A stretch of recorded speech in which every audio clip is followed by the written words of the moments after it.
صل على سيدنا ومولانا محمد وعلى بسم اللہ الرحمن الرحیم۔ السلام علیکم ناظرین و سامعین کرام۔ پروگرام یاد الہی میں روزانہ عظیم ہستیوں کے تذکارے پاک کیے جاتے ہیں، اور اس کے ساتھ ساتھ کچھ ایسے موضوعات پر گفتگو ہوتی ہے جن سے آپ کو رہنمائی حاصل ہوتی ہے۔ آج گولڑا شریف کے عظیم خانوادے کے ایک بزرگ حضرت قبلہ بابو جی سرکار سید غلام محی الدین گیلانی علیہ الرحمہ آپ کے تذکارے خیر ہوں گے۔ اس سے پہلے کتاب الشفا سے آج کا وظیفہ، دل کی سختی دور کرنے کا وظیفہ۔ عام طور پر ہم مسلمانوں کے دل سخت ہو چکے ہیں۔ آج ہمارے معاشرے کا المیہ کہ بعض اوقات بھائی بھائی کا دشمن بن جاتا ہے، سگے رشتہ دار ایک دوسرے کے ساتھ سختی سے پیش آتے ہیں، اور مفادات اور روپیہ، پیسہ، پراپرٹی، مختلف چیزوں، مختلف آسائشوں کے پیچھے دوڑتے ہوئے ایک دوسرے کو روندتے چلے جاتے ہیں۔ اور پھر رشتہ داروں کے بعد پڑوسی، محلے دار، امت مسلمہ، سبھی کے حقوق ہیں، سبھی کے ساتھ بھلائی اور نرمی، نیک دلی کا مظاہرہ کرنے کی ضرورت ہے۔ یہ اسلام کی تعلیمات میں سے ہے۔ تو دل کی نرمی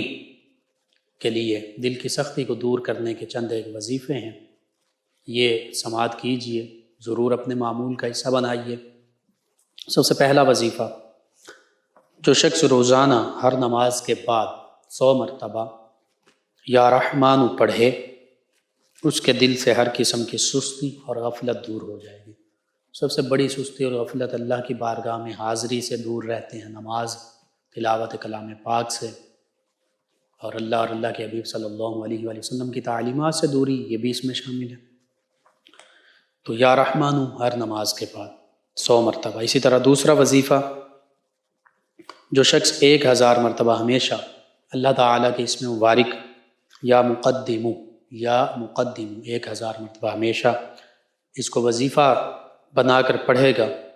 اس کا نفس اللہ تعالیٰ کی فرما برداری میں رہے گا، دل کی سختی دور ہوگی اور اطاعت الہی میں تابع رہے گا اس کا نفس۔ اسی طرح تیسرا وظیفہ، یا رحمن یا رحیم، یا رحمن یا رحیم کو کثرت کے ساتھ پڑھنے سے اللہ تعالیٰ کی رحمت شامل حال ہوتی ہے، اور ہر دعا قبول ہوتی ہے، اور ہر خوف سے نجات ملتی ہے۔ اگر مظلوم اس کا ورد کر کے ظالم کے پاس جائے تو اس کے شر سے محفوظ رہے گا انشاءاللہ۔ اسی طرح چوتھا وظیفہ، یہ بھی ہر قسم کی صحت، سلامتی، تندرستی، روحانی، جسمانی، باطنی امراض سے بچنے کے لیے، اور اس کے علاوہ دل کی سختی دور کرنے کے لیے، جو شخص روزانہ ہر نماز کے بعد 11 مرتبہ کم از کم یا اللہ یا سلام اور اس کے علاوہ بھی کثرت سے پڑھے، تو اس کے دل سے ہر قسم کا خوف اور ڈر دور ہو جاتا ہے۔ تو یہ چند ایک وظائف ہیں دل کی سختی کو دور کرنے کے، اللہ کی اطاعت فرما برداری میں آنے کے، مخلوق کے ساتھ بھلائی کا معاملہ کرنے کے لیے، اور اگر کوئی ظالم ہے، ظلم کرنے والا، اس کے شر سے بچنے کے لیے، ڈر اور خوف کو دور کرنے کے لیے آپ ضرور اس کو اپنے معمول کا حصہ بنائیے۔ اپنے اعزاء قریبہ، دوست، احباب، پڑوسی، محلے دار، امت مسلمہ تک پہنچائیے۔ میرے آپ کے ہمارے بتانے سے کسی بھی ہمارے مسلمان بہن بھائی، کسی مسلمان فرد کا فائدہ ہوتا ہے انشاءاللہ۔ یہ ہمارے لیے دین و دنیا آخرت میں بھلائی، فائدے اور نجات کا باعث ہوگا۔ اللہ سبحانہ و تعالی ہمیں آسانیاں عطا فرمائے، ہمیں آسانیاں بانٹنے والا بنائے، مشکلات سے ہماری حفاظت فرمائے، آمین۔ جی ناظرین و سامعین، حضرت سید غلام محی الدین گولڑوی چشتی قادری گیلانی المعروف حضرت قبلہ بابو جی سرکار رحمۃ اللہ تعالی علیہ، حضرت پیر مہر علی شاہ رحمۃ اللہ تعالی علیہ کے فرزند ارجمند ہیں، اور ہو بہو اپنے والد گرامی حضرت پیر سید مہر علی شاہ رحمۃ اللہ تعالی علیہ کی تصویر ہے، عملی بھی، ظاہری بھی، باطنی بھی۔ اللہ رب العزت نے اپنے اولیاء کاملین صالحین کو، اپنے مقرب اور برگزیدہ بندوں کو بڑی عزتوں، عظمتوں، رفعتوں اور شانوں سے نوازا ہے، کرامتوں سے نوازا ہے، اور وجہ اس کی یہ ہے کہ یہ اللہ کے نیک بندے صالحین، ان کی زندگیاں صرف اور صرف اللہ کی رضا کی خاطر گزرتی ہیں، یہ تقوی کا کامل پیکر ہوتے ہیں، یہ ایمان کامل کے حامل ہوتے ہیں۔ ان کی زندگی کا ہر ہر لمحہ اللہ کی یاد میں گزرتا ہے، اللہ کی اطاعت میں گزرتا ہے، اللہ کی رضا اور خوشنودی طلب کرنے میں گزرتا ہے۔ اور پھر جب ہم خانوادہ گولڑا شریف کی بات کرتے ہیں، خانوادہ پیر مہر علی شاہ رحمۃ اللہ تعالی علیہ کی بات کرتے ہیں، اور بالخصوص آج جن ہستی کا ذکر ہم کر رہے ہیں، اللہ رب العزت نے ان ہستیوں کو کمال زہد و تقوی سے بھی نوازا، ورع کی دولت سے بھی نوازا، خشیت کی دولت سے بھی نوازا، اطاعت کی دولت سے بھی نوازا، علم، فضل اور کمال سے بھی نوازا، روحانی، ظاہری، باطنی علوم و معارف، فیوز و برکات سے بھی نوازا۔ اللہ رب العزت نے اپنی بہت سی ظاہری باطنی نعمتوں سے ان کو نوازا، اور اولیاء کاملین صالحین کی عظمتوں، رفعتوں، مقام اور شان کا ہم کیسے احاطہ کر سکتے ہیں کہ اللہ رب العزت نے قرآن مجید فرقان حمید میں ان عظیم ہستیوں کے بارہا تذکرے فرمائے۔ کہیں فرمایا الا ان اولیاء اللہ لا خوف علیہم ولا هم یحزنون، کہ خبردار سن لو، جان لو، بے شک جو اولیاء اللہ ہیں، جو اللہ کے دوست ہیں، اللہ کے مقرب بندے ہیں، اللہ کی یاد میں محو رہنے والے، اخلاص نیت کے ساتھ، خشوع و خضوع کے ساتھ، تقوی اور خشیت کے ساتھ، فرمایا ان پر کوئی خوف نہیں، نہ ہی یہ غم زدہ ہوں گے، نہ ہی یہ غمگین ہوں گے۔ الذین آمنوا وکانوا یتقون، یہ ایمان والے ہیں، کامل ایمان والے ہیں، یہ عمر بھر تقوی اختیار کرنے والے ہیں۔ اور پھر لہم البشریٰ فی الحیات الدنیا و فی الآخرہ،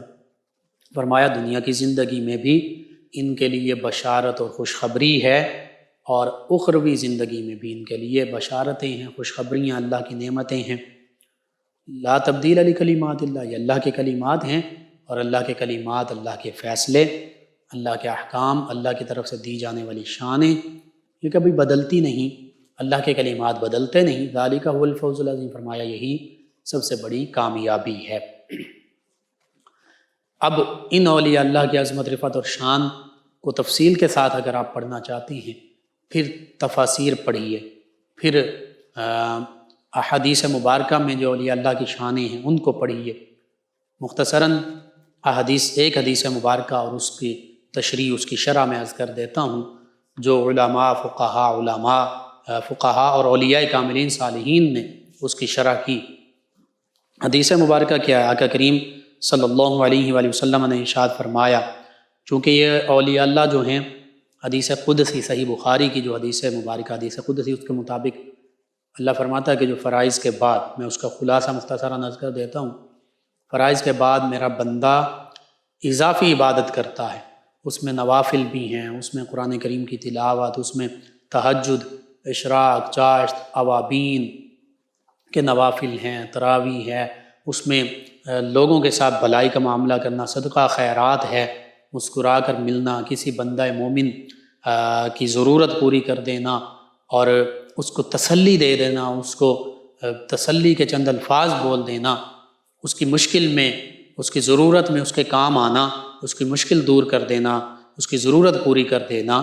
یہ ساری نفلی عبادات میں ہیں۔ ان کی بھلائی چاہتے رہنا، کسی کو کھانا کھلا دینا، کسی کو لباس مہیا کر دینا، جس کی جو ضرورت ہے، جو حاجت مند ہیں، جو محتاج ہیں، جو مسکین ہیں، جو ضرورت مند ہیں، ان کی ضرورتیں پوری کر دینا، یہ سارا نفلی اضافی عبادات میں شامل ہے۔ تو فرمایا اللہ رب العزت نے جو فرائض کے بعد نفلی عبادات کرتا ہے وہ میرا تقرب پا لیتا ہے، اور جب میرا تقرب پا لیتا ہے میں اس کی آنکھیں بن جاتا ہوں جن سے وہ دیکھتا ہے، میں اس کے کان بن جاتا ہوں جن سے وہ سنتا ہے،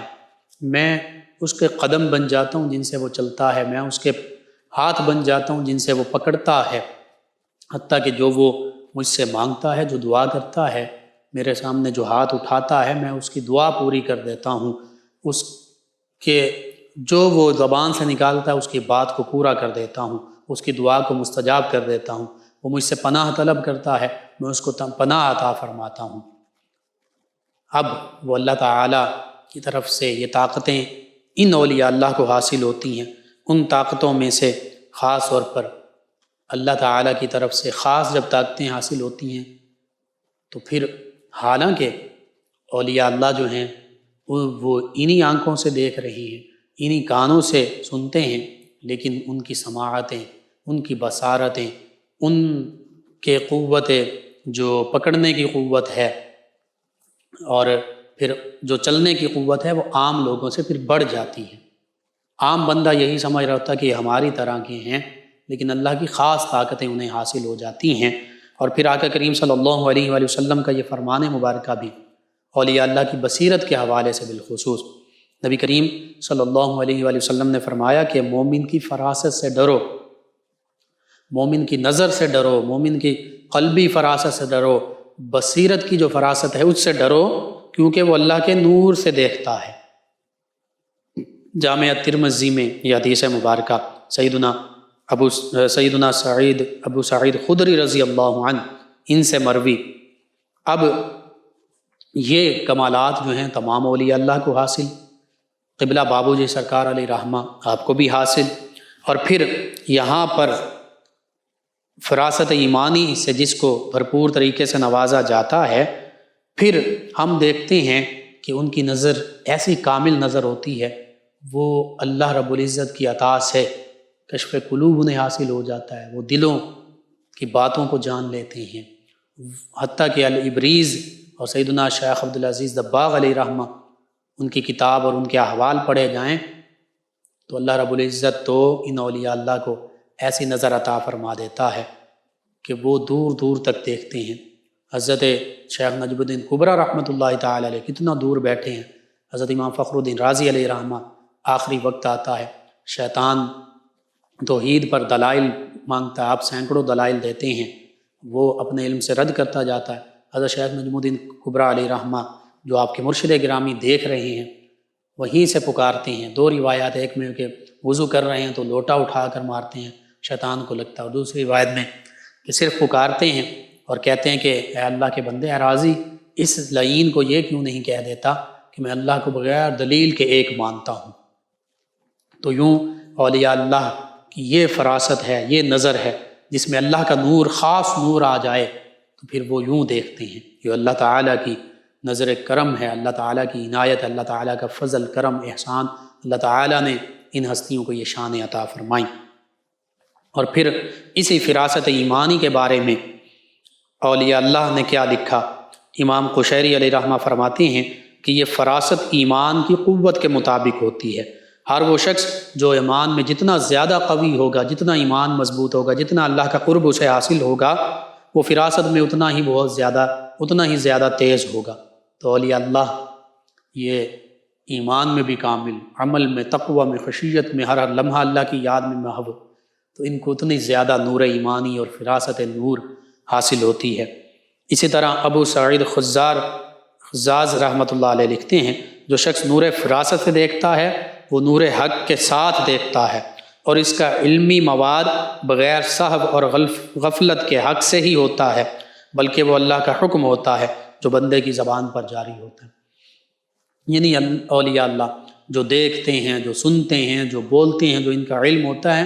یہ خاص اللہ کی طرف سے عنایت کردہ ہوتا ہے۔ یہ عام لوگ اس کا مقابلہ ہی نہیں کر سکتے اور تصور بھی نہیں کر سکتے۔ اسی لیے عام طور پر عام لوگ جو ہیں وہ اولیاء اللہ کی کرامت، اولیاء اللہ کی جو یہ فراست باطنی اور کانوں کی طاقت، آنکھوں کی طاقت، قدم کی طاقت، یہ طاقتیں جو اللہ کی طرف سے عطا کرتے ہیں اس کا انکار کر دیتے ہیں، کیونکہ وہ اپنی سمجھ، اپنی فہم کے مطابق جیسا ان کا اپنا حال ہوتا ہے اسی پر وہ اولیاء اللہ کو بھی قیاس کر رہے ہوتے ہیں۔ اسی طرح حضرت ابو عمران واسطی علیہ رحمہ فرماتے ہیں بے شک فراست انوار کی وہ بلندیاں ہیں جو دلوں میں چمکتی ہیں، یعنی کیونکہ ان اولیاء اللہ پر خاص انوارات کا نزول ہوتا ہے تو فراست حاصل ہوتی ہے۔ اور فرماتے ہیں وہ تمکین معرفت ہے جو غیوب میں پوشیدہ رازوں کو ایک غیب سے دوسرے غیب تک اٹھا لے جاتی ہے، حتیٰ کہ وہ اشیاء کا مشاہدہ بائیں حیثیت کرتا ہے کہ حق سبحانہ و تعالی اس کو ان کا مشاہدہ کرائے۔ یعنی اللہ تعالی، اب ہم آسمان کی جانب دیکھتے ہیں، آسمان کتنا دور ہے، کتنی مسافت پر ہے، ہر انسان کو آسمان نظر آ جاتا ہے۔ اب ہم اسی طرح سامنے دیکھیں تو ہم عام لوگوں کے لیے ہمارے سامنے دیوار، ہمارے سامنے جو بھی عمارتیں، بلڈنگز، یہ ساری ہمارے سامنے رکاوٹ بن جاتی ہیں، حجاب بن جاتی ہیں، لیکن اولیاء اللہ جنہیں اللہ کی طرف سے خاص دیکھنے کی قوت حاصل ہوئی ہے، ان کے سامنے یہ چیزیں پھر رکاوٹ نہیں بنتی، ان کے سامنے یہ چیزیں حائل نہیں ہوتی۔ یہ اللہ کی شان ہے۔ اسی کا ذکر حضرت عمران واسطی علیہ رحمہ فرما رہے ہیں۔ تو بس جب ہم ان قرآنی آیات بینات اور پھر احادیث مبارکہ کو دیکھتے ہیں اور سمجھتے ہیں تو پھر ہمیں پتہ چلتا ہے کہ اللہ رب العزت نے تمام اولیاء اللہ کو یہ شان عطا فرمائیں۔ حضرت قبلہ بابو جی سرکار رحمۃ اللہ تعالی علیہ، جن کا نام نامی اسم گرامی اور القابات کا ذکر کریں تو یوں ہیں: حضرت خواجہ سید غلام محی الدین گیلانی گولڑوی چشتی قادری رحمۃ اللہ تعالی علیہ، المعروف قبلہ بابو جی سرکار رحمۃ اللہ تعالی علیہ، جب ان کی ولادت باسعادت ہوئی تو ان کے والد گرامی یعنی حضرت پیر مہر علی شاہ رحمۃ اللہ تعالی علیہ، جو خود علم، معرفت، روحانی، ظاہری، باطنی کمالات کا منبع تھے اور جنہوں نے ختم نبوت پر بھی بہت کام کیا، مرزا قادیانی کو اعلان للکارا اور اس نے جو دعویٰ کیا تفسیر لکھنے کا، آپ نے فرمایا آ جاؤ میدان میں تو میں اپنے قلم کو حکم دوں گا، قلم عربی زبان میں، میرا قلم خود بخود عربی تفسیر لکھے گا۔ لیکن مرزا قادیانی جو نبوت کا جھوٹا دعویٰ کرنے والا دجال تھا، کذاب تھا، وہ میدان سے بھاگ گیا اور بادشاہی مسجد لاہور وقت مقررہ پر نہیں پہنچا۔ یوں اللہ تعالیٰ نے مسلمانوں کو، اسلام کو اور پیر مہر علی شاہ صاحب رحمۃ اللہ تعالی علیہ کو فتح و نصرت سے نوازا۔ تو اس موقع پر لوگوں نے بعد میں پوچھا کہ آپ نے اتنا بڑا دعویٰ کر دیا، تو انہوں نے فرمایا مجھے نبی کریم صلی اللہ علیہ وآلہ وسلم نے یہ حکم ارشاد فرمایا تھا، آپ کی تائید سے میں نے یہ دعویٰ کیا تھا، میں نے خود سے یہ دعویٰ نہیں کر دیا۔ اور پھر آپ نے فرمایا کہ جو ختم نبوت کے لیے کام کرتا ہے اس کی پشت پر آقا کریم صلی اللہ علیہ وآلہ وسلم کا دست مبارکہ ہوتا ہے، یعنی ختم نبوت کے لیے کام کرنے والے ہر بندہ مومن کی مدد فرمانے والے، تائید فرمانے والے آقا کریم صلی اللہ علیہ وآلہ وسلم خود ہوتے ہیں۔ تو آج بھی جو ختم نبوت کے لیے بندہ مومن کام کرتا ہے، جو ایمان والے کام کر رہے ہیں، نبی کریم صلی اللہ علیہ وآلہ وسلم کی مکمل تائید اور مدد اور دست مبارکہ ان کی پشت پر موجود ہے۔ جب حضرت قبلہ بابو جی سرکار رحمۃ اللہ تعالی علیہ کی ولادت باسعادت ہوئی، آپ کو بتایا گیا کہ آپ کے گھر فرزند ارجمند ان کی ولادت باسعادت ہوئی ہے، تو آپ کو مبارکباد دی گئی۔ آپ نے فرمایا مبارکباد سے تو میں نے یہ سمجھا کہ شاید مجھے خدا مل گیا۔ پھر فرمایا ہر ایک کو بیٹے کی، فرزند کی پیدائش پر خوشی ہوتی ہے، مگر مجھے یہ خوشی ہوئی کہ میرے گھر میں اللہ اللہ کرنے والی روح آ گئی، یعنی ایک ایسے روح، ایسا نفس،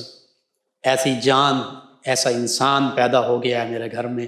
کہ جو اللہ اللہ کرے گا۔ اب یہ بشارت بھی ہے اور اب یہ دعا بھی ہے کہ اب یہ اللہ اللہ کرنے والے ہوں گے، اور پھر ایک اور فرد کا اضافہ ہو گیا جو اللہ اللہ کرنے والوں میں شامل ہوں گے۔ تو یوں اس بات کی آپ کو خوشی ہو رہی ہے کہ اللہ کا بندہ ہمیں ایسا مل گیا، ایک ایسی روح اور شامل ہو گئی ہمارے گھرانے میں جو انشاءاللہ اللہ اللہ کرنے والی ہوگی، اللہ کو یاد کرنے والی ہوگی۔ اور پھر آپ یعنی قبلہ بابو جی سرکار رحمۃ اللہ تعالی علیہ مادرزاد ولی تھے، پیدائشی ولی تھے۔ اللہ تعالیٰ نے آپ کو پیدائشی طور پر ولایت کا مقام عطا فرمایا، آپ کی تعلیم و تربیت کا انتظام خود پیر میر علی شاہ صاحب رحمۃ اللہ تعالیٰ علیہ نے فرمایا، انہی سے آپ نے تعلیم و تربیت پائی، اور قبلہ پیر سید مہر علی شاہ صاحب رحمۃ اللہ تعالیٰ علیہ سے جنہوں نے تربیت پائی ہو، ان کا مقام و مرتبہ کیا ہوگا یہ ہم سمجھ ہی نہیں سکتے۔ حضرت پیر مہر علی شاہ صاحب رحمۃ اللہ تعالیٰ علیہ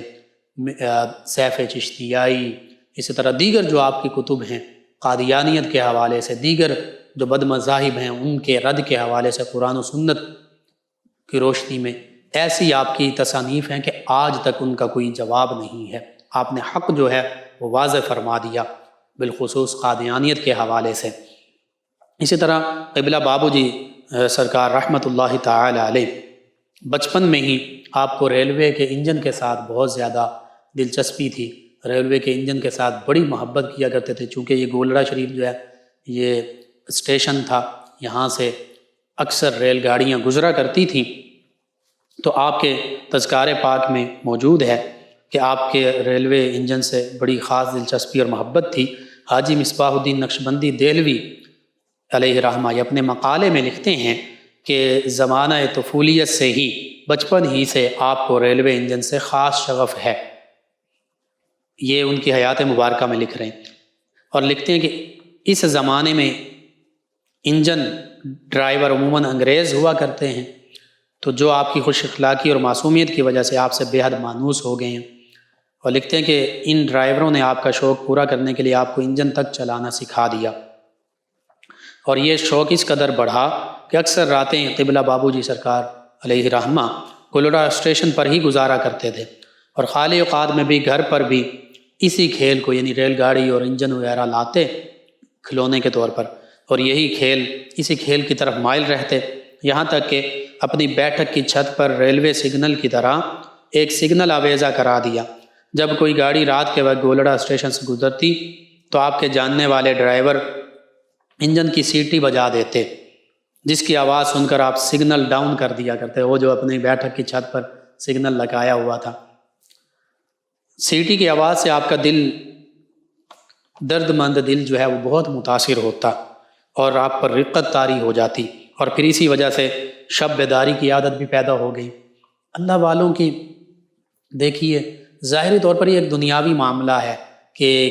ریل گاڑی رکھنا کھلونے کے طور پر، انجن رکھنا، یا ریلوے اسٹیشن پر چلے جانا، انجن کی آواز، سیٹی کی آواز سننا، لیکن اس کے اندر بات کیا تھی؟ بات یہ تھی کہ درد مندانہ دل اولیاء اللہ کے ایسے درد مندانہ دل ہیں کہ بعض اوقات اولیاء اللہ تو ایک عام سا جملہ بظاہر لوگوں کے لیے وہ عام سا جملہ ہوتا ہے، وہ سن کر رونے لگ پڑتے ہیں، غشی طاری ہو جاتی ہے، رقت طاری ہو جاتی ہے، بے ہوش تک ہو جاتی ہیں، مختلف بانسری کی آواز یا اور آوازیں۔ اسی طرح ایسے بھی اولیاء اللہ کہ حضرت پیر کرم شاہ رحمۃ اللہ تعالی علیہ، عام جو پنجابی کے دوڑے مائیے ہوتے ہیں، تو آپ ایک دوڑا مائیہ پڑھا کرتے تھے، گڈی دیاں دو لینا جتے ماہی یاد آوے اتھے بہ کے رو لینا۔ اب عام لوگوں کی نظر میں اس کا کوئی اور معنی ہوگا، لیکن آپ سے پوچھا گیا اور آپ روتے، یہ شعر پڑھتے اور رونے لگ جاتے کہ جہاں ریل گاڑی کی دو لائنیں، ریلوے لائن گزر رہی، وہاں وہ گاڑی کی ریلوے لائن کی دو لائنیں ہوتی ہیں، تو ماتے ہیں گڈی دیاں دو لینا جتھے ماہی یاد آوے اتھے بہ کے رو لینا۔ جہاں نبی کریم صلی اللہ علیہ وآلہ وسلم کی یاد آ جائے وہیں بیٹھ کر رونے لگ پڑنا۔ یہ اب ہر ایک کا اپنا مزاج ہوتا ہے۔ اب عام شخص اس کو عام لوگوں کے لیے استعمال کریں گے، لیکن خاص شخصیات جو ہوتی ہیں، اولیاء اللہ کے ماہی جو ہیں، ان کے محبوب جو ہیں، وہ نبی کریم صلی اللہ علیہ وآلہ وسلم ہیں، تو جب ان کی یاد آتی ہے وہ رونے لگ پڑتے ہیں۔ تو یہاں پر بھی یہی معاملہ ہے کہ گاڑی کی وہ لائنیں بھی ہیں، گاڑی کا انجن بھی ہے، اس سے گاڑی کا انجن، اس کے اندر بھی درد ہے، سوز ہے، اس کے اندر کئی رموز پوشیدہ ہیں، اس پر بھی بات ہوگی۔ تو بس آپ کا درد مند دل جو تھا وہ سیٹی کی آواز سنتا، رقت طاری ہو جاتی، پھر رات کے وقت جو گزرتے تہجد کے وقت تو شب بیداری کی عادت پیدا ہو گئی، تہجد کی نماز پڑھتے، اللہ اللہ کرتے، اور جو جس کا اشارہ آپ کے والد گرامی نے پہلے ہی دے دیا تھا۔ اسی طرح جناب شاہ عبد الولی گوالیاری، انہوں نے ایک ریل گاڑی کا انجن تیار کروایا، ماڈل انجن، چھوٹا سا کھلونے کے طور پر، جس میں کوئلے کی بجائے مٹھائی اور پانی کی بجائے شربت بھرا ہوا تھا۔ جو اصل انجن تھے ریلوے کے اس زمانے میں وہ کوئلے اور پانی کے ساتھ چلتے تھے، تو اب وہ آپ کی خدمت میں پیش کیا گیا تو آپ اس سے بہت محظوظ ہوئے، بڑے خوش ہوئے، اور پھر انجن سے آپ کی دلچسپی کی وجہ سے ہی آپ کو قبلہ بابو جی سرکار رحمۃ اللہ تعالی علیہ کہا جاتا تھا۔ بابو جی اسی لیے کہا جاتا تھا، وہ جو انجن کے ڈرائیور ہوتے تھے انہیں بھی بابو کہا جاتا تھا، تو آپ کو بھی بابو جی کہا جانے لگا، اور آپ نے چونکہ انجن چلانا بھی سیکھ لیا تھا ان ڈرائیوروں کے ساتھ رہ کر، بچپن میں، نوجوانی میں، لڑکپن میں۔ اسی طرح ایک مرتبہ آپ کے کسی بے تکلف دوست نے کہا کہ کیا بات ہے کہ آپ کا دل جو ہے یہ کالے کلوٹے پر آیا ہے، یعنی کالے انجن پر آیا جس میں کوئلہ جلتا رہتا ہے، جس میں آگ جل رہی ہوتی ہے، جس سے کالا دھواں اٹھ رہا ہوتا ہے، جو خود بھی کالا ہے۔ اور کہنے لگا وہ دوست آپ کا کہ کیسی بھونڈی سی چیز کو آپ نے اپنا محبوب بنایا ہے۔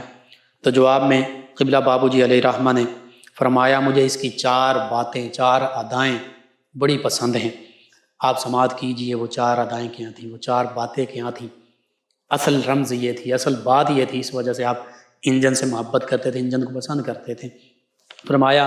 پہلی بات یہ ہے کہ اس کا حوصلہ بہت بلند ہے، کہ جتنی زیادہ آگ ڈالو اتنا ہی زیادہ تیز چلتا ہے، اتنا حوصلہ اس کا۔ اس میں یہ بھی بات ہے کہ آج ہمیں غصہ دلایا جائے یا کوئی غصے والی بات ہمارے سامنے، غصے والا عمل یا بات ہو،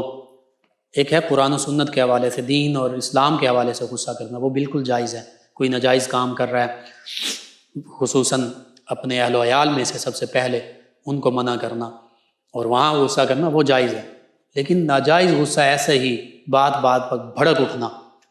تو چھوٹی سی بات ہوتی ہے ہم زیادہ سے زیادہ بھڑک اٹھتے ہیں، جتنے معاملات ہوتے ہیں بھڑکتے جاتے ہیں، غصے میں آ جاتے ہیں۔ تو ہمارے انجن کا حوصلہ اتنا ہے کہ اس میں جتنی آگ ڈالتے جاؤ یہ زیادہ سے زیادہ تیز چلتا ہے۔ اور پھر فرمایا دوسری اس کی خاصیت یہ ہے، اس کی وفا، یہ وفا کرتا ہے کہ اس کے ساتھ فرسٹ کلاس کا ڈبہ لگا دو یا مال گاڑی کا چھکڑا لگا دو، جہاں خود جائے گا ساتھیوں کو بھی ساتھ لے جائے گا، یعنی جس طرح کے اس کے ساتھی ہوں، فرسٹ کلاس ہوں، بڑا اعلیٰ بوگیاں ہوں، وہ لگا دی جائیں صاف ستھری، پھر بھی ان کو کھینچ کر لے جائے گا۔ کوئی اور انجن لگا دو، کوئی اور مال گاڑی کا چھکڑا لگا دو، اس میں چاہے کوئلہ ہو، کوئی اور چیز ہو، اس کو بھی ساتھ لے جائے گا۔ یہ ساتھ نبھاتا ہے، وفا کرتا ہے۔ انسانوں کی طرح ہماری طرح مفاد پرستی کا اظہار نہیں کرتا کہ اگر اچھے مالدار دوست ہوں، رشتہ دار ہوں تو ان کے ساتھ تو تعلق نبھایا جاتا ہے، لیکن غریب رشتہ دار ہوں، غریب دوست ہوں تو ان کو دور کر دیا جاتا ہے، ان کے ساتھ تعلق ہی نہیں نبھایا جاتا، ان کو رشتہ دار اور دوست پڑوسی سمجھا ہی نہیں جاتا۔ اسی طرح تیسرا فرماتے ہیں اس کا اظہار، کہ خود جلتا ہے لیکن دوسروں کو نفع پہنچاتا ہے، کتنی بڑی بات ہے۔ اولیاء اللہ گہرائی میں جاتے ہیں، ان چیزوں کی گہرائی دیکھتے ہیں کہ انجن میں کوئلہ ڈالا جاتا ہے، خود کالا ہو جاتا ہے، خود آگ سے جل رہا ہوتا ہے، خود دھواں اس کے اندر شامل ہوتا ہے، لیکن دوسروں کو نفع پہنچا رہا ہے۔ اس کے پیچھے بوگیاں لگی ہوئی ہیں، مال گاڑی لگی ہوئی ہے، لوگوں کو، مسافروں کو کہاں سے کہاں لے کر جا رہا ہے، کوئی خوشی کے لیے کہیں جا رہا ہے، کوئی غم کے لیے جا رہا ہے، ان کو منزل مقصود تک پہنچاتا ہے، کوئی جاب کے لیے جا رہا ہے، کوئی رشتہ داروں سے ملنے کے لیے جا رہا ہے، یا مال گاڑی ہے تو اس میں پورے ملک میں جو کھانے پینے کی، استعمال کی دیگر چیزیں پہنچنی ہیں وہ لے کر جا رہا ہے، نفع ہی پہنچا رہا ہے انسانیت کو۔ لیکن ہم کیا کر رہے ہیں، یہ ہمارے لیے سبق ہے۔ پھر تیسرا استقامت، کہ اپنی متعین راہ، یعنی ریلوے لائن پر بالکل سیدھا چلتا ہوا جا رہا ہے، اپنی لائن سے نیچے نہیں اترتا، بے راہ روی کا شکار نہیں ہوتا۔ آج بندہ مومن، ہم مسلمان انجن سے ہی سیکھ سکتے ہیں، بالکل صراط مستقیم، یعنی سیدھے راستے پر جا رہا ہے۔ ہم بے راہ روی کا شکار ہو جاتے ہیں، دائیں بائیں اسلام کی پٹڑی سے اتر جاتے ہیں، عقیدے کے حوالے سے بھی، عمل کے حوالے سے بھی۔ تو انجن میں یہ خوبیاں کم از کم 4 کا ذکر آپ یوں فرما رہے ہیں، اسی لیے آپ فرماتے ہیں مجھے اس سے محبت ہے۔ کتنی بلند نگاہ تھی، کیسی فراست باطنی تھی، کیسا اللہ کی طرف سے قلبی نور حاصل تھا، آنکھوں میں نور حاصل تھا، سماعتوں میں نور حاصل تھا۔ اور پھر ریلوے انجن کی یہ خوبیاں اس انداز میں بیان فرمائیں آپ نے کہ یہ خوبیاں یقیناً ریلوے انجن بنانے والے کاریگر، گاڑی چلانے والے انجن ڈرائیور، حتیٰ کہ گاڑی میں بیٹھنے والے، سفر کرنے والے، اور پھر دیگر اعلیٰ تعلیم یافتہ لوگ، حتیٰ کہ سائنٹسٹ، ان کی بھی نظر یہاں نہیں گئی ہوگی، انہوں نے ظاہری فائدے کے لیے بس انجن بنا دیا۔ تو بس جو لوگ اللہ تعالیٰ کے بن جاتے ہیں، من کان للہ کان اللہ لہ، پھر اللہ تعالیٰ ان کا بن جاتا ہے، پھر ان کے لیے زمین و آسمان مسخر کر دی جاتی ہے کہ محمد سے وفات ہونے صلی اللہ علیہ وآلہ وسلم۔ تو ہم تیرے ہیں، یہ جہاں چیز ہے کیا، لوح و قلم تیرے ہیں، جو اللہ کے پیارے حبیب صلی اللہ علیہ وآلہ وسلم سے سچی وفا کرتے ہیں، پھر لوح و قلم بھی اس کے ہو جاتے ہیں، پھر اللہ کی ذات بھی اس کی ہو جاتی ہے، اور جس کا اللہ ہو جائے پھر ساری کائنات اس کی ہو جاتی ہے۔ قبلہ بابو جی سرکار رحمۃ اللہ تعالی علیہ بیک وقت عالم دین بھی تھے،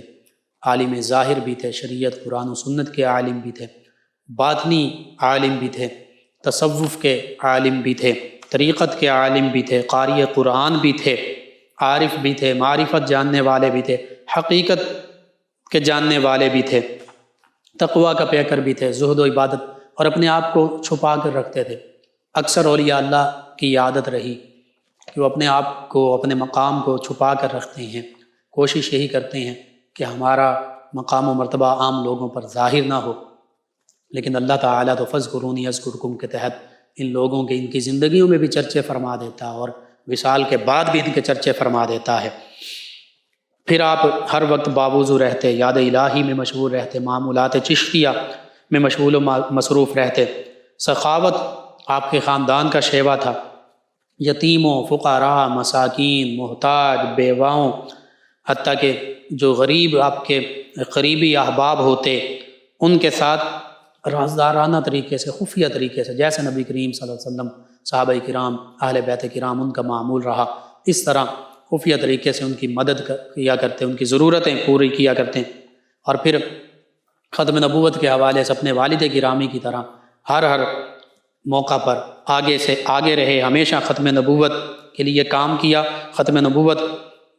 کے تحفظ کے لیے بھی کام کیا، ختم نبوت کا نام لینے والے اور کام کرنے والوں سے بڑی محبت فرماتے تھے۔ یہ بھی آج ہمارے لیے مشعل راہ، آج جو ختم نبوت کے لیے کام کرتے ہیں ان کے ساتھ کیا کیا ظلم نہیں ہو رہے، لیکن ان اولیاء اللہ نے خود بھی ختم نبوت کا تحفظ کیا، اور تحفظ کرنے والوں کا ہر موقع پر ساتھ دیا، اور بالآخر 2 جمادی الثانی 1394 ہجری بمطابق 22 جون 1947 کو آپ کا وصال ہوا۔ گولڑا شریف میں ہی حضرت پیر مہر علی شاہ رحمۃ اللہ تعالی علیہ کے قریب آپ کی تدفین کی گئی۔ آج بھی پوری دنیا سے لوگ آپ کے مزار مبارکہ پر حاضر ہوتے ہیں اور فیوز و برکات حاصل کرتے ہیں۔ ہمیں بھی چاہیے ہم ان اولیاء اللہ کی بارگاہ میں حاضر ہوں، ان کے مزارات پر حاضر ہوں، فیوز و برکات حاصل کریں، ان کی جو تصانیف ہیں، ان کی جو تعلیمات ہیں، ان کی جو خدمات ہیں، ان کو پڑھیں، سمجھیں، اور ان کے مطابق زندگی گزارنے کی کوشش کریں۔ اللہ رب العزت سے دعا اللہ تعالیٰ ان معروضات پر عمل پیرا ہونے کی توفیق عطا فرمائے، ان ہستیوں کے نقش قدم پر چلنے کی توفیق عطا فرمائے، ان کے تصدق سے عالم اسلام کو سربلندیاں عطا فرمائے، آمین۔ اللہم صلی علی سیدنا و مولانا محمد وعلی آپ سماعت فرما رہے ہیں پروگرام یاد الہی۔ ناظرین و سامعین، زورانہ میں جوائن کیا محمد رضوان صاحب ہیں، فیصل آباد سے، کہتے ہیں ہم فیکٹری میں کام کرتے ہیں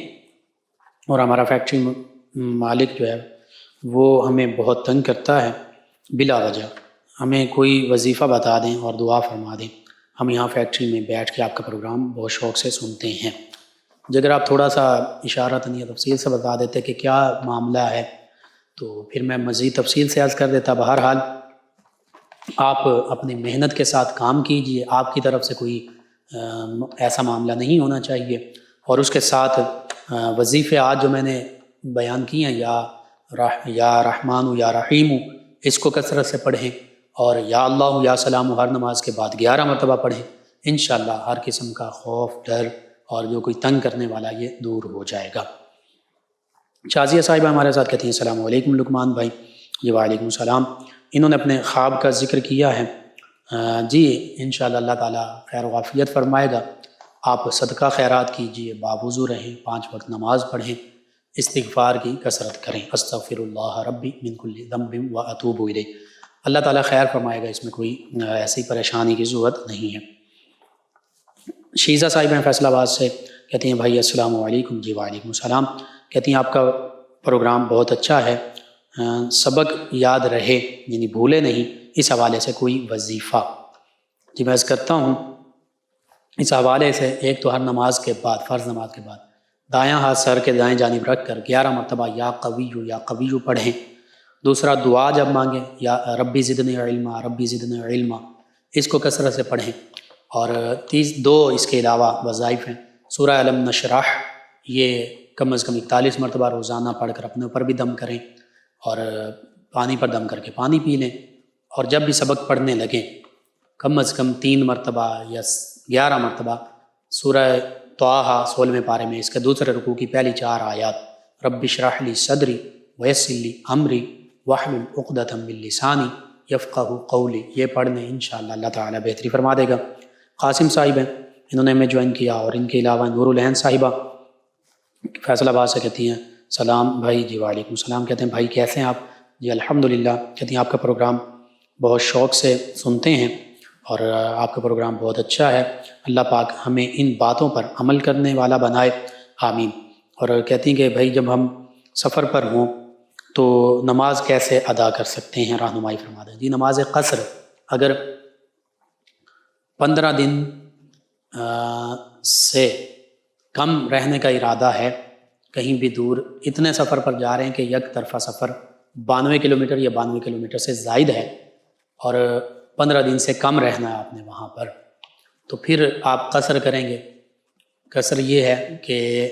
ظہر، عصر اور عشاء کے فرض جو ہیں 2 پڑھیں گے، اور اس کے سوا وطر پڑھیں گے، سنتیں بھی پڑھیں گے۔ ہاں اگر سفر میں گاڑی پر کوئی ایسا معاملہ ہے کہ گاڑی زیادہ دیر نہیں رک سکتی تو پھر فرض صرف پڑھ لیں، اور وطر کا وقت ہے تو وطر بھی پڑھ لیں۔ سنتیں وغیرہ اس دوران اس وجہ سے چھوڑ سکتے ہیں، ورنہ سنتیں پوری پڑھنی ہیں، وطر وغیرہ پورے پڑھنے ہیں۔ صرف 3 نمازیں جو ان کے فرض میں قصر ہوگی، 2 فرض ہوں گے۔ ناظرین سامعین، ان کے علاوہ میں جوائن کیا ہے حنیف صاحب ہیں، کہتے ہیں السلام علیکم مفتی صاحب۔ جی وعلیکم السلام۔ کہتے ہیں میری شادی کو 2 سال ہو گئے ہیں، بچے نہیں ہیں، ڈاکٹرز کو بھی بہت چیک کروایا ہے مگر کوئی رسپانس نہیں آیا، کوئی وظیفہ بتا دیں۔ جی میں عرض کرتا ہوں میڈیکلی بھی 2 سے 3 سال تک اگر اولاد نہیں ہوتی تو اس میں کوئی پریشان ہونے کی ضرورت نہیں ہے، ایسا نیچرلی بھی ہو سکتا ہے۔ عام طور پر جب شادی ہوتی ہے تو اس کے بعد باتیں اور اس طرح کے معاملات شروع ہو جاتے ہیں، تو کوئی ایسا میڈیکلی بھی معاملہ نہیں ہے، تو ڈاکٹرز آپ کو کیا بتائیں۔ تو میڈیسن بالکل آپ کھائیں، علاج کروائیں۔ اس کے ساتھ ساتھ میں وظیفہ عرض کر دیتا ہوں، اللہ پر کامل یقین رکھتے ہوئے نبی رحمت صلی اللہ علیہ وآلہ وسلم کے وسیلے سے یہ پڑھتے بھی رہیں اور دعا بھی کریں۔ سورہ کوثر دونوں میاں بیوی یا کم از کم دونوں میں سے ایک روزانہ 111 مرتبہ پڑھیں، اول آخر 11 مرتبہ درود پاک پڑھیں، بسم اللہ الرحمن الرحیم کے ساتھ یہ صورت ہر دفعہ بسم اللہ الرحمن الرحیم بھی پڑھنی ہے۔ اللہ سے دعا کریں، انشاءاللہ اللہ تعالیٰ اولاد کی نعمت سے نوازے گا۔ عابد صاحب ہیں، کہتے ہیں کہ انہوں نے کہا کہ میری سسٹر معذور ہیں، ان کے لیے کوئی وظیفہ۔ جی یا سلام انہیں کہیں کثرت سے پڑھیں، انشاءاللہ اللہ تعالیٰ بہتری فرما دے گا، اور درود پاک کی کثرت کریں اس کے ساتھ۔ شوکت صاحب میں کہتے ہیں مفتی لقمان صاحب آپ کا پروگرام بہت اچھا ہے، میں روزانہ سنتا ہوں۔ جی آپ کا شکریہ۔ محمد انصر صاحب میں کہتے ہیں گھر میں تھوڑی تنگ دستی ہے، میں مزدوری کرتا ہوں، کوئی وظیفہ بتا دیں کہ اللہ تعالیٰ برکت ڈالے۔ جی آپ درود پاک کی کثرت کریں، بالخصوص درود تنجینا، جتنا زیادہ سے زیادہ پڑھا جا سکتا، گھر والے بھی پڑھیں، آپ بھی پڑھیں۔ گھر میں آتے جاتے السلام علیکم ورحمۃ اللہ کہیں، سورہ اخلاص پڑھیں، نبی کریم صلی اللہ علیہ وآلہ وسلم کی بارگاہ میں ہدیہ درود و سلام پڑھیں، گھر میں سب کو السلام علیکم کہیں، اور اس کے ساتھ خاص طور پر برکت کے لیے آپ یا باسطو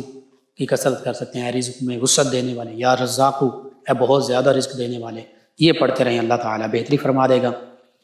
ایک اور لسنر ہے ہمارے ساتھ چنیوٹ سے، دلاور صاحب، کہتے ہیں السلام علیکم لقمان بھائی۔ جی وعلیکم السلام۔ زمین کا کہتے ہیں مسئلہ 10 سال سے چل رہا ہے، کورٹ کچہری میں جانا پڑتا ہے، حل نہیں ہو رہا، ہم چاہتے ہیں جلد ختم ہو جائے، اس کے حوالے سے وظیفہ بتا دیں، اور پھر ہم نے قرض بھی دینا اس حوالے سے۔ جی درود تنجینا 1000 مرتبہ، اور اس کے علاوہ بھی کثرت کے ساتھ درود تنجینا یاد کر لیجئے، پڑھتے رہا کیجئے، درود تاج پڑھیے، اور خاص طور پر آپ کا یہ قرض کا مسئلہ ہے تو اس حوالے سے سورہ قریش بھی آپ پڑھ سکتے ہیں، 41 مرتبہ روزانہ پڑھیے، اللہ کو یاد کیجئے، انشاءاللہ اللہ تعالیٰ بہتری فرما دے گا۔ ان کے علاوہ ہمارے ساتھ ایک لسنر ہے مدیحہ صاحبہ، کہتی ہیں السلام علیکم بھائی۔ جی وعلیکم السلام، کہتی ہیں آپ کا پروگرام بہت اچھا ہے، مدیحہ نازش کا مطلب بتا دیں۔ جی مدیحہ مدحت سے ہے، یعنی اللہ کے حبیب صلی اللہ علیہ وسلم